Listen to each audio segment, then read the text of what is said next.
देखिए, अब बात कर लेते हैं राजस्थान में पड़ रही ठंड को लेकर, क्योंकि आपको बता दें घने कोहरे की चादर में लिपटा इस वक्त पूरा प्रदेश है। पारा गिरने और घने कोहरे ने चिंता बढ़ा दी है, ठंडक बढ़ा दी है। कोहरे और शीतलहर से वाहनों की रफ्तार थम गई है। श्रीगंगानगर में घने कोहरे की वजह से येलो अलर्ट जारी किया गया है। घने कोहरे की वजह से ट्रेनों का संचालन प्रभावित हो रहा है। भरतपुर में कोहरे का कारण विजिबिलिटी 0 है और श्रीगंगानगर में विजिबिलिटी 20 मीटर से भी कम है। चूरू जिले में विजिबिलिटी 30 मीटर से भी कम है। तो ये स्थितियां जो है देखने को मिल रही हैं। आपको बता दें घने कोहरे से जो लंबी दूरी है वो प्रभावित हुई है। माउंट आबू का टेम्परेचर आप देखिए 5 डिग्री सेल्सियस, चूरू का 6 डिग्री सेल्सियस, श्रीगंगानगर का भी 6 डिग्री सेल्सियस इस वक्त तापमान, जैसलमेर का 9 डिग्री सेल्सियस तापमान है। घने कोहरे की वजह से विजिबिलिटी बहुत कम हो गई है। कोहरे ने वाहनों की रफ्तार को रोक दिया है, साथ ही ट्रेनों का संचालन भी जो है वो भी प्रभावित हुआ है। देरी से इस वक्त ट्रेन चल रही है और गंतव्य तक भी देरी से पहुंच रही है। ऐसे में घने कोहरे की वजह से लंबी दूरी की ट्रेनों का संचालन भी प्रभावित हो गया है।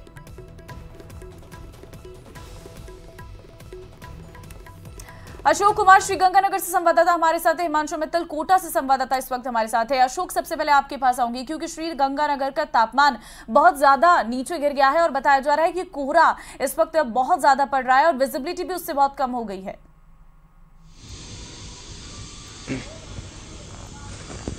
हाँ बिल्कुल ममता, देखिए राजस्थान का सरहदी जिला है श्रीगंगानगर। न केवल यहाँ पर पिछले 5 दिनों से घने कोहरे ने डेरा डाला हुआ है, बल्कि दिन और रात के तापमान में भी पिछले 2 दिनों से तो गिरावट का दौर भी शुरू हो चुका है। रात का तापमान लगभग 6.5-7 डिग्री सेल्सियस के आसपास दर्ज किया जा रहा है, तो दिन का तापमान बमुश्किल 20 से 21 डिग्री सेल्सियस पहुंच पा रहा है। लेकिन सबसे खास बात, पिछले 5 दिनों से समूचा श्रीगंगानगर जिला घने कोहरे की चादर में लिपटा हुआ है। मैं सबसे पहले अपने दर्शकों को श्रीगंगानगर के रेलवे स्टेशन का ये नजारा दिखाऊं तो आप ये देखिए, घने कोहरे की वजह से पूरी तरह से जो दृश्यता है वो बहुत ज्यादा प्रभावित हो चुकी है। पिछले 5 दिनों से लगातार श्रीगंगानगर जिला घने कोहरे की चादर में लिपटा हुआ है, जिसका सबसे ज्यादा जो असर पड़ा है वो वाहनों की रफ्तार पर पड़ा है। विजिबिलिटी लगभग 5 से 7 मीटर फिलहाल श्रीगंगानगर रेलवे स्टेशन पर दिखाई दे रही है, लेकिन आप यकीन मानिए जैसे ही आप सड़क पर बाहर उतरते हैं, शहर से बाहर निकलते हैं, तो ये विजिबिलिटी लगभग 0 हो जाती है, जिससे वाहनों की रफ्तार मानो थम सी गई है। हालांकि अधिकांश वाहन चालकों के द्वारा इस घने कोहरे के बीच घटी विजिबिलिटी के दौरान दृश्यता कम होने की वजह से फॉग लाइट और हेडलाइट जलाकर ही यात्रा की जा रही है। लेकिन श्रीगंगानगर रेलवे स्टेशन से लंबी दूरी की ट्रेन जैसे कि दिल्ली के लिए या फिर हम बात करें कोटा झालावाड़ वाली ट्रेनें, ये लगभग 2 से 3 घंटे की देरी से चल रही हैं। साथ ही साथ श्रीगंगानगर और अंबाला ट्रेन को तो 1 दिसंबर से ही 29 फरवरी तक के लिए रद्द कर दिया गया है। तो निश्चित तौर पर जहां एक और घने कोहरे की वजह से विजिबिलिटी प्रभावित हो रही है, ट्रेनों और बसों का जो संचालन है वो पूरी तरह से प्रभावित हो चुका है, तो इन लोगों का रूटीन भी पूरी तरह से बदल कर रह गया है। दिनों रात के तापमान में पारा गिरने से किस तरीके से विजिबिलिटी पर असर पड़ रहा है। लौटते हैं आपके पास, हिमांशु मित्तल कोटा से इस वक्त हमारे साथ है। हिमांशु, कोटा में क्या हाल है? क्या वहां पर भी विजिबिलिटी बहुत कम हो गई है? पारा कितना गिरा हुआ है? क्या टेम्परेचर है? देखिए, न्यू ईयर की जो तैयारियां हैं वो की जा रही हैं, नए साल के वेलकम की तैयारी की जा रही है, लेकिन ठंड के तीखे तेवर के साथ में जो 2024 है उसका वेलकम जो है वो होने वाला है। आपको बता दें कि लगातार जो गलन है वो बढ़ती जा रही है। न्यूनतम तापमान जो है हिमांशु, आप जहां पे खड़े हैं, तो स्टेशन इलाके में 7 डिग्री तक झील है, जरा तस्वीरों को भी दिखाइएगा। यहाँ पर कोहरा, क्योंकि पारा ज्यादा गिरता है ऐसे इलाकों में। देखिए 7 डिग्री के आसपास पहुंच गया। मैं वो तस्वीर ही दिखाने वाला था और आप तस्वीर देखेंगे।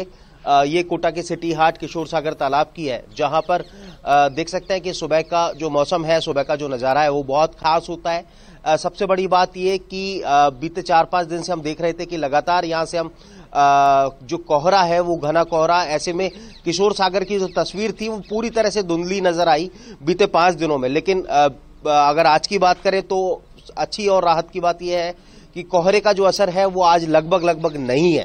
दूसरी तरफ आपको एक तस्वीर दिखाऊंगा कि मोटे तौर पर ये जो सड़क है इसे मॉर्निंग वॉकर्स का जो रोड है वो कहा जाता है। मोटे तौर पर ज्यादातर यहाँ पर जो चलने वाले लोग हैं अपनी सेहत को दुरुस्त करने के लिए वॉक करते हुए नजर आते हैं। पास में सीबी गार्डन है, लेकिन दूसरी तरफ देखेंगे तो वो सब अपने आप को कवर अप करके पूरी तरह से ठंड के जो बचाव के जो इंतजामात हैं उनके साथ में आपको यहां पर नजर आएंगे। उनके साथ में अपने आप जो है वो अपने अपने जो दैनिक दिनचर्या है उसको यहां पर पूरा करते हुए नजर आएंगे। आपको बता दें कि कोटा दिल्ली मुंबई रेल मार्ग पर है और दिल्ली की तरफ से आने वाली या दिल्ली को जाने वाली जो तमाम गाड़ियां हैं उन पर जरूर असर देखने को मिल रहा है, क्योंकि सवाई माधोपुर के बाद जो है वो घने कोहरे का असर है और ऐसे में बड़े पैमाने पर जो ट्रेन यातायात है वो इफेक्टेड होता हुआ नजर आ रहा है। दिल्ली की तरफ से आने वाली जो गाड़ियां हैं वो कई घंटे की देरी से कोटा पहुंच रही हैं। गलन जो है वो लगातार बढ़ती जा रही है। न्यूनतम तापमान जैसा कि मैंने आपको बताया कि कोटा के स्टेशन इलाके में 60 डिग्री तक पहुंच गया है। तो ऐसे में जनजीवन जो है वो प्रभावित हो रहा है। घना कोहरा ग्रामीण इलाकों में कई जगह पर देखने को मिल रहा है, जिससे जो असर है वो जनजीवन पर पड़ता हुआ नजर आ रहा है। ग्रामीण इलाकों में जो सड़क मार्ग है वहां पर कोहरे की वजह से जो वाहनों की रफ्तार है वो थमी हुई है। तो एक तरफ सर्दी का जो सितम है वो 2023 की विदाई के साथ 2024 का जो वेलकम है उसके साथ में आपको कह दें कि तीखे ठंड के तेवर के साथ में होने वाला है। तो दूसरी तरफ कोहरा जो कि कई जगह पर मोटे तौर पर जनजीवन को प्रभावित करते हुए वाहनों की रफ्तार को थाम रहा है। ठीक है, अशोक लगातार हमारे साथ बने हुए हैं। अशोक, अगर मैं बात रेलवे स्टेशन पर क्योंकि आप खड़े हैं, क्या यहां से ट्रेनों का संचालन भी प्रभावित हुआ है?